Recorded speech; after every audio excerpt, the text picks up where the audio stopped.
Saya tuh pernah nangis ketika di Bandara Jakarta ketemu orang wireng, serainya serai melarat, jelas melarat, wireng.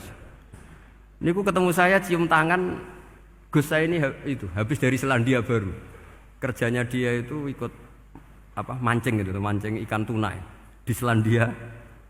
Kalau saya di tengah laut itu sampai 2 bulan. Hiburan saya itu hanya ngaji jenengan lewat YouTube. Coba orang di tengah laut ngaji. Wah, itu seneng pojok bumi. Jadi ini umat Rasulullah Shallallahu Alaihi Wasallam. Makanya kalau suwon jenengan yakin saja terhadap syafaatnya Quran, karena semua malaikat itu kena aturan.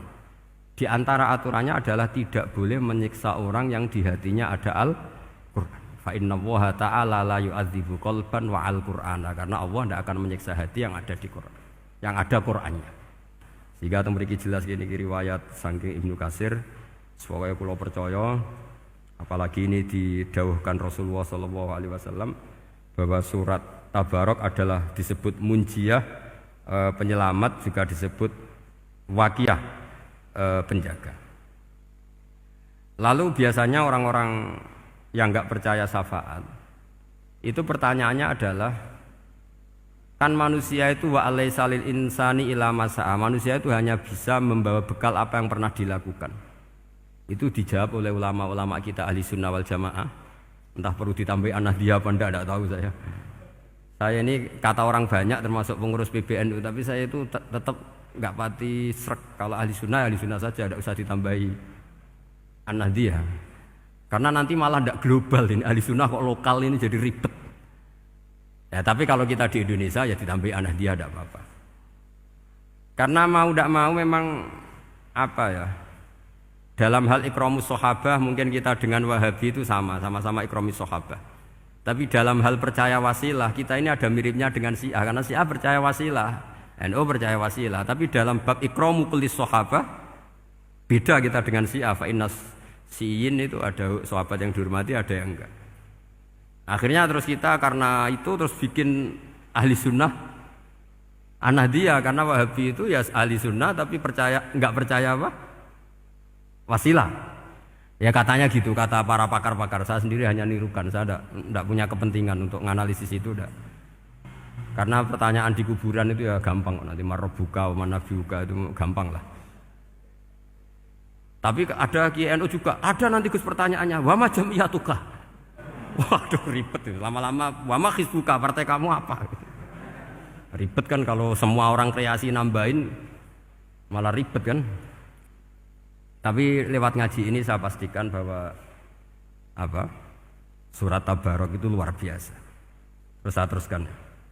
Wa qad rawat Tabrani wal Hafidz Ad-Diya al-Muqaddasi min tariqi Salam bin Sadrusih qala Rasulullah sallallahu alaihi wasallam suratun fil Qur'ani khosomat an sahibiha hatta adkhalathul jannah. Jadi ada surat di Quran yang mati-matian membela yang hafal sampai surat itu memasukkan orang itu ke surga, yaitu Tabarakalladzi biyadihil mulk.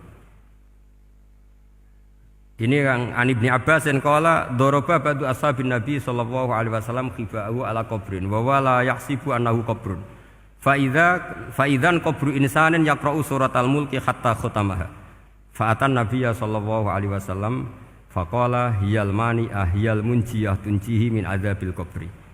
Jadi ada sahabatnya Nabi karena kemalaman dia bikin tenda di kuburan. Dia enggak ngira kalau itu kuburan.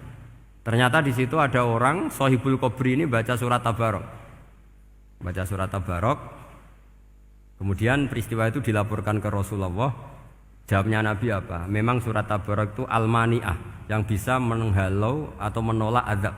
Terus hiyal munjiyah, memang surat Tabarok itu menyelamatkan tunjihi min adzabil qabri, akan menyelamatkan orang itu dari siksa kubur.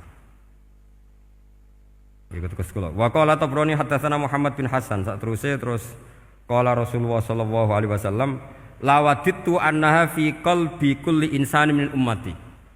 Karena keramatnya surat Tabarok seperti itu, kata Nabi lawadittu pakai lam taukid. Yakti seneng ingsun annaha di surah yaitu Tabarok fi qalbi kulli insani min ummati. Karena keramatnya surat Tabarok seperti itu, saya suka kalau semua umat saya itu hafal itu. Nah, alhamdulillah barokahnya didikan para kiai, para guru, hampir semua kita ini hafal surat Tabarok. Daripada yang kampanye harus hafal Quran semua, ya sudahlah, ini al-maisur la yasqutu bil ma'sur, atau ma la yudraku kulluh la yudraku kulluh. Jadi saya itu punya santri orang Sulawesi.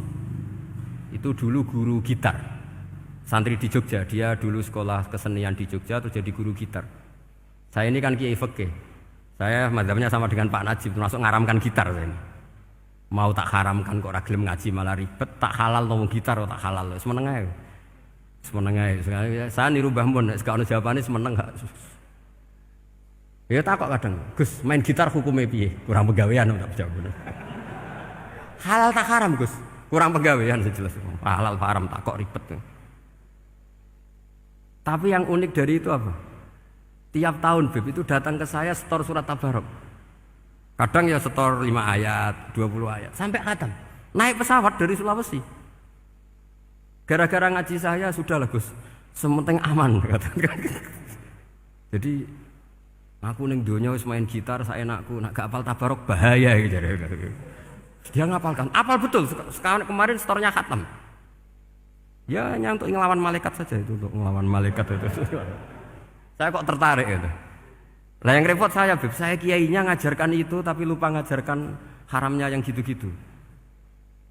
Wah ya ribet ya, sudahlah nanti biar diurusi Allah Subhanahu wa taala. Sudah itu sudah. Karena jadi kiai itu repot. Saya pernah Beb tanggal 1 Syawal itu punya teman zaman di Sarang. Wong wis wireng kriting soe wis wireng kriting.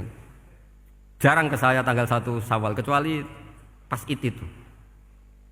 Ternyata datang tuh karena teman saya, semakan senior saya, mau teko mau ngijazahi saya. Gus, kowe nak dadi kiai sing hati-hati. Aja geman dalil sing ora iso nglakoni. Ono apa? Dia itu datang ke saya berarti tanggal 2 ya, tanggal 2 sore. Dia itu pas Idul Fitri itu pidato. Man shoma Ramadan wa atba'ahu sitan bin Syawal fa ka'annama shoma dahrakullah. Itu orang lugu-lugu poso.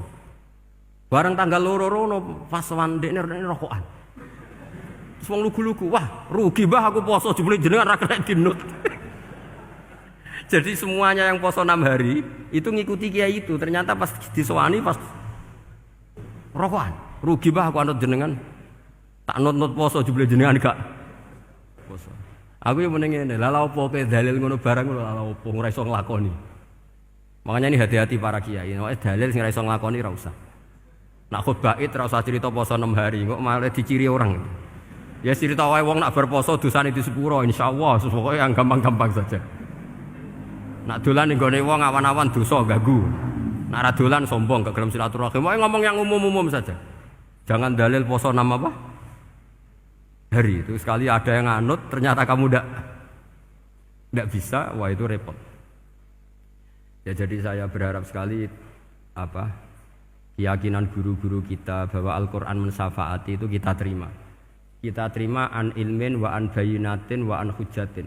Kita bukan sekedar terima karena itu dawai guru enggak, tapi satu bayinah. Yaitu logikanya adalah malaikat itu mukallaf. Mukallaf itu kena aturan hukum. Jika manusia kena aturan hukum harus menghormati orang hafal Quran, maka malaikat juga kena aturan yang sama. Yaitu harus menghormati yang hafal Quran. Jadi boleh kamu nanti ketemu malaikat mungkar nakir, sertifikat Iqra khatam, qiraati khatam. Syahadah saya hafid terbaik. Ya supaya dia enggak sembarangan nyiksa kita. Wah aku yakin mesti gak wani, yakin. Jajal sebenarnya. Tapi sampean matur, ojo tes tapi. Karena sekali dites bulet tuh ini. Ya jadi ini jelas ya, dawuh Nabi ketika cerita keramatnya surat Tabarok, dawuh Nabi lawaditu annaha fi qalbi kulli insanin min ummati. Wa qad rawa hadzal hadits Abd bin Humaid fi musnadihi bi absata min hadza. Faqala ada yang cerita lebih detail di riwayat itu fa innaha al munjiyah wal mujadilah tujadilu auto khasimu yaumal qiyamah inda rabbiha liqairiha. Nah ini lebih gampang lagi. Surat Tabarok itu mati-matian bela yang baca. Semoga riwayat ini yang benar, bukan li hafidhiha tapi li qari'iha. Sama milih riwayat yang hafal apa yang baca? Baca apa hafal? Baca apa hafal? Korupsi kabeh, guys. Jadi ada riwayat itu tujadilu au tukhasimu yaumal qiyamah inda rabbiha liqari'iha. Bagi yang baca tidak harus hafal. Wa tatlubu lahu ayunjiyahu min adzabin nar wa yunjiya biha utawayan sahibaha min adzabil qabri. Jadi surat ini akan mati-matian bela yang membaca. Tadi kan riwayatnya hafal, jadi saya terjemah hafal terus. Akhir-akhir kok ada diskon cukup baca ya, ini tak ganti karena ini demi jenengan tak cari riwayat paling gampang. Sebetulnya ini enggak etis, kayak ilmu pesanan. Ya, tapi ya sudah, memang ada riwayat apa? Liqariha. Akhirnya Nabi ya lagi-lagi menutup dawe lawaditu annaha fi qalbi kulli insani min ummati. Saya suka lawaditu itu pakai lam li taukid itu. Lawaditu annaha fi qalbi kulli insani min ummati. Tapi saya suka sekali kalau itu ada di hati semua umatku. Artinya gini, dari sekian riwayat sebetulnya itu kuat riwayat yang hafal. Karena Nabi selalu menutup dengan ngendikan saya suka kalau itu ada di hati, selalu ada di hati. Itu artinya hafal apa baca? Yo menengah sampean pucat kandhani kok angel temen. Hafal apa baca? Lawaditu annaha fi qalbi kulli insani min ummati. Itu hafal apa baca? Hafal. Ya berarti hafal. Ini yang hafal tabarok berapa? Semua ya? Hafal semua? Aman berarti, no?